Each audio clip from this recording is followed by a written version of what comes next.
2 দিন পর পর ভারতে নবী রাসূল আমার আল্লাহকে নিয়ে কটাক্ষ করা হয়। ভারতের মুম্বাই কিন্তু উত্তাল।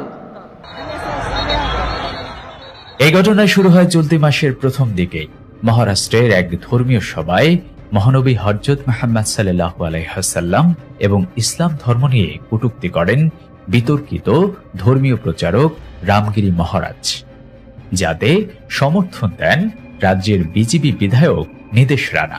এই যে বিজেপির নরেন্দ্র মোদী আমাদের আপার ফ্রেন্ড, কথা বলেন না কেন? এই নরেন্দ্র মোদীর এমপিরা সবচেয়ে বেশি আমার নবীকে কটাক্ষ করে, গালমন্দ করে, ঠিক কিনা ভাইরা? এই জালেমগুলোর উপর আল্লাহর গজব আসবে, আল্লাহর গজব আসবে, ঠিক কিনা? अगर कुछ भी मस्ती तुम लोगों ने किसने भी की तो तुम्हारे मस्जिदों के अंदर आके चुन चुन के मारेंगे, इतना ध्यान में। তোমার ধর্ম তুমি পালন করো, কিন্তু আমার মুসলমানের, আমার নবীর উম্মতের মধ্যে আমরা যতদিন জীবিত আছি আমার নবীকে কেউ কটাক্ষ করবে, সেটা ভারতে হোক, পাকিস্তানে হোক, অন্যান্য দেশে হোক, যেখানেই হবে সেখানে মুসলমান গর্জে উঠবে, ঠিক কিনা? প্রিয় ভাইরা আমার, লা তাজআল মাআল্লাহি ইলাহান আখার, আল্লাহ বলছে আল্লাহকে ছাড়া কাউকে মেনো না। তার মানে যারা মূর্তি পূজারি করে তারা আমাদের বন্ধু হতে পারে না, যারা মূর্তি পূজারি তারা আমাদের কখনো আকাঙ্ক্ষার মানুষ হতে পারে না, তারা কখনো আমাদের অভিভাবক হতে পারে না। সুতরাং যারা মূর্তির পাশে আছে, মূর্তির সাথে আছে, এটাই স্বাভাবিক, তারা নবীকে আল্লাহকে গালমন্দ করবে। আমরা কখনো তাদের সাথে থাকতে পারবো না। প্রিয় ভাইয়েরা আমার, শুনেন আল্লাহর নবী কি বলছেন, লা ইউমিনু আহাদুকুম হাত্তা আকুনা হাব্বা ইলাইহি মিন ওয়ালিদিহি ওয়া ওয়ালাদিহি ওয়ান নাসি আজমাইন। ততক্ষণ পর্যন্ত পূর্ণাঙ্গ ঈমানদার হইতে পারবে না যতক্ষণ পর্যন্ত নিজের সন্তান সন্ততি পরিবার পরিজন সবচেয়ে নবীকে বেশি ভালো না বাসবেন। প্রিয় ভাইরা আমার, বারবার ওই মূর্তি পূজারীরা আমার নবীকে কটাক্ষ করে।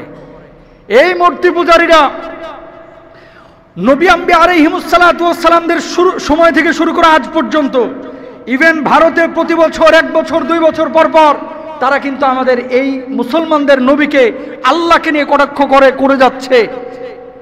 হয় ভারতের মুসলমানরা জবাব দিবে, নতুবা ওই সমস্ত এমপিদেরকে আমরা বলবো একটু আসেন বাংলাদেশে, আমরা আপ্যায়ন করে দেবো ইনশাল্লাহ। কথা বলেন ঠিক কিনা? আমাদের হৃদয়ে রক্তক্ষরণ হয়, ধর্মীয় স্বাধীনতা আছে, বাক স্বাধীনতা আছে, তার মানে এই না যে আমার নবীকে আমার আল্লাহকে গালমন্দ করবেন, ঠিক কিনা ভাইরা? লা তাজআল মাআল্লাহি ইলাহান আখার, আল্লাহ ছাড়া কেউ আমাদের উপাস্য হতে পারে না।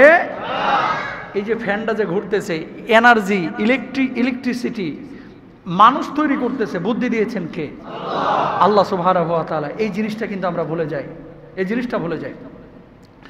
উল্টা দিকে যদি চিন্তা করেন, আল্লাহকে যদি প্রভু হিসাবে মেনে নেন, রব হিসাবে মেনে নেন, আল্লাহকে আল্লাহ হিসাবে মেনে নেন, ইন্না আক্রামাকুম ইনদাল্লাহি আতকাকুম, আল্লাহর ভয় যদি কলিজার মধ্যে থাকে, হৃদয়ের মধ্যে থাকে, আপনি ছাত্র হন, সমন্বয়ক হন, হুজুর হন, খতিব হন, বক্তা হন, রাষ্ট্রপতি হন, এমপি হন, মন্ত্রী হন, রিকশাওয়ালা হন, ভ্যানওয়ালা হন, আল্লাহকে প্রভু হিসাবে মেনে নেবেন, আল্লাহর ভয় কলিজার মধ্যে নেবেন, আল্লাহর জমিন আল্লাহর দিন কায়েমের জন্য চেষ্টা করবেন।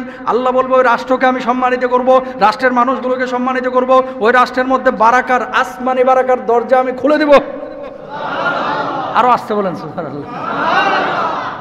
মানুষ যদি ভালো হয়, আল্লাহমুখী হয়, আল্লাহ ওই দেশের মানুষের সম্মান ইজ্জত বাড়ান। সুবহানাল্লাহ কোন? এখনকার মানুষ আগের চাইতে ভালো হয়েছে, ভালো হয়েছে না? ভালো হয়েছে। এখন আপনি বলবেন হুজুর এর লেগেই কি ডক্টর ইউনূস সম্মান পাইলো এবার? অন্যবার বাইডেনের সাথে ছবি তোলার জন্য রাষ্ট্রনায়করা ঘুরঘুর করতো, এবার দেখি ডক্টর ইউনূস বসে রয়েছে, জাস্টিন ট্রুডো, আমেরিকার যে পিটার হাস, অন্য কূটনৈতিক, এরা দেখি ছবি তোলার জন্য সিরিয়াল ধরে রয়েছে। কথা বলেন না কেন? তা আমাদের দেশ উজ্জ্বল হচ্ছে না? দেশের সম্মান বাড়তেছে। যে কথাটা বলতে চাচ্ছি প্রিয় ভাইরা আমার, আপনি যখন আল্লাহমুখী হবেন, আমি বলছি না যে ডক্টর ইউনূস আল্লাহমুখী হয়ে গেছে এই জন্য সম্মান বাড়াচ্ছে, রাষ্ট্রের নাগরিকরা যখন ভালো হবে আল্লাহ তাআলা ওই রাষ্ট্রের মধ্যে বারাকা দিবে, ঠিক কিনা? সুতরাং আপনাদেরকে আমাদেরকে ভালো হইতে হবে, আল্লাহমুখী হইতে হবে, দিনদার হতে হবে, আল্লাহর জমিনে আল্লাহর দিন কায়েমের চেষ্টা করতে হবে, ঠিক কিনা? যদি দিন থেকে দূরে থাকেন, টাকা পয়সা আসবে, দেশ উন্নত হবে, মানুষ উন্নত হবে, শিক্ষিত বাড়বে, চোর কমবে না। শিক্ষিত বাড়বে কিন্তু মনুষ্যত্বের মানুষ বাড়বে না।